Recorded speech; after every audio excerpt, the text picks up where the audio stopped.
Nous pouvons dire donc que tous ceux qui croient au Dieu vrai et vivant, qui s'est révélé au peuple d'Israël et dont la révélation s'est accomplie en Jésus-Christ, eh bien, trouvent en Abraham, dans la foi d'Abraham, leur source. Vous voyez, d'une certaine manière, nous qui croyons, eh bien, nous étions déjà dans le sein d'Abraham.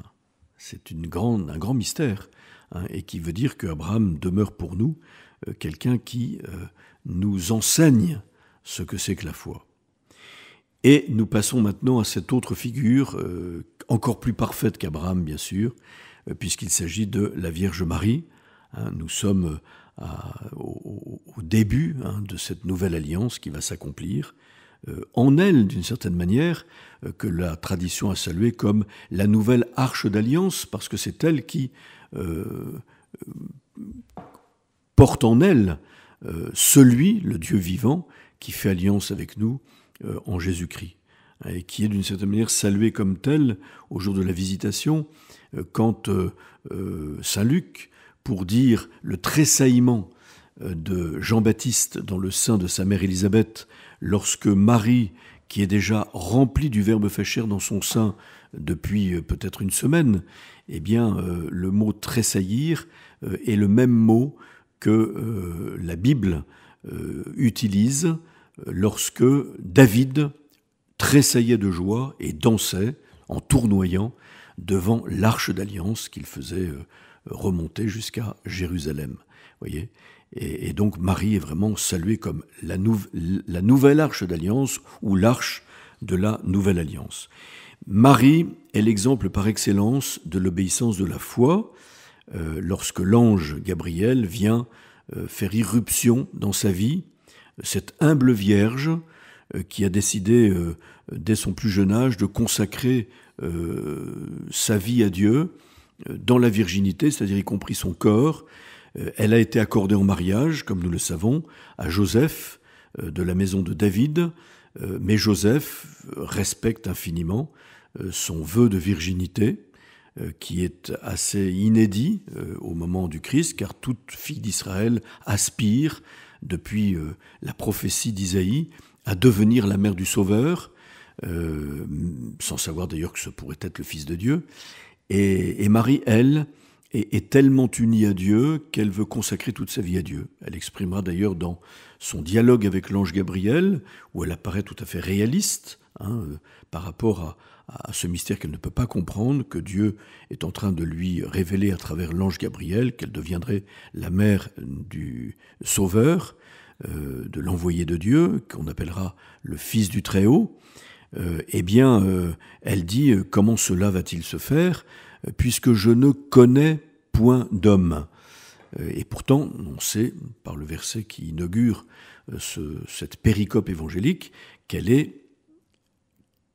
donnée comme épouse à Joseph, même s'il y avait un temps où l'on ne cohabitait pas tout de suite, tout en étant vraiment marié. Et je ne connais point d'homme, ça veut dire, au sens biblique du mot connaissance, j'ai décidé, il faut savoir que le verbe est un verbe qui, en grec, qui appelle un prolongement, ça veut dire j'ai décidé de demeurer vierge, donc de ne pas connaître d'homme au sens biblique du terme. J'ai décidé de demeurer vierge. Et c'est à ce moment-là que l'ange lui répond, eh bien, l'Esprit Saint viendra sur toi, il te prendra sous son ombre, et celui qui naîtra de toi, eh bien, sera saint, il sera appelé Fils de Dieu. Hein. Et ça, c'est absolument magnifique, donnant un signe de la puissance de Dieu à travers la maternité miraculeuse d'Élisabeth, elle que l'on appelait la femme stérile, car rien n'est impossible à Dieu, et elle en est à son 6e mois. Voilà. Et que dit Marie, qui a dialogué avec l'ange pour mieux comprendre comment un tel mystère pouvait s'accomplir dans sa virginité? Eh bien, elle répond Fiat mihi secundum verbum tuum. Voici la servante du Seigneur, et Ancilla Domini, Fiat mihi secundum verbum tuum. Voici la servante du Seigneur, qu'il me soit fait selon ta parole. Voilà, l'obéissance de la foi de Marie. Cette obéissance de la foi qui sera aussi éprouvée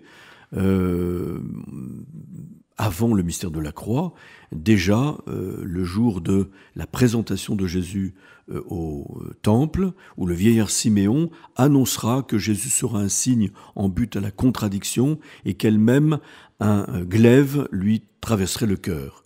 Saint Jean-Paul II appelle ce passage la seconde annonciation, où sa foi est éprouvée, et elle sera éprouvée en particulier au pied de la croix, où ce fils lui sera enlevé. Pour le coup, il n'y aura pas le bras pour arrêter le sacrifice. C'est le Dieu le Père qui offre son Fils en sacrifice, dont le sacrifice d'Isaac était la figure, et Marie demeurera fidèle dans la foi. Donc sa foi est encore plus parfaite que celle d'Abraham, mais elle est l'exemple par excellence de l'obéissance de la foi. Qu'il me soit fait selon ta parole, et de fait, sa béatitude, comme le dira Élisabeth au jour de la visitation, elle dira « Bienheureuse celle qui a cru les paroles qui lui furent dites de la part du Seigneur ». L'obéissance de la foi, c'est donc écouter pour se soumettre à la parole que l'on a écoutée, parce que c'est Dieu qui se révèle à nous.